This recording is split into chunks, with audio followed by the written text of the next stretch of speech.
Tere!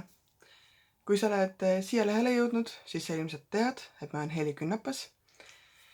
Ja täna ma tahtsin lihtsalt öelda, et ma olen väga-väga tänulik sulle, et sa loed minu raamatuid, et sa ostad neid, et sa laenutad neid, sest just tänu sellele saan ma kirjutada üha uusi ja uusi teoseid. Näiteks praegu on mul kohe ilmumas uus lasteraamat Kolmepärna saladus, mis on selline müstiline ja ulmeline, umbes 10–12-aastastele poistele pigem, aga loomulikult võivad kõik teised ka lugeda. Siis kirjutan praegu ka uut noorteromaani, mille pealkiri on Mälestusteta suvi. See on pigem selline gümnaasiumi lõpuklassidele mõeldud ja vanematele ka. Aga kõike seda ma saan teha ainult tänu sellele, et sina juba mu seniseid raamatuid kas oled lugenud või juba veel loed.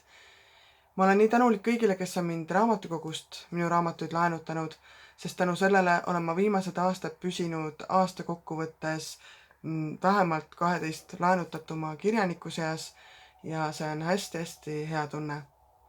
Nii et loe ikka edaspidi minu raamatuid ja mina ikka kirjutan uusi. Nii et toredat lugemisrohket sügist sulle!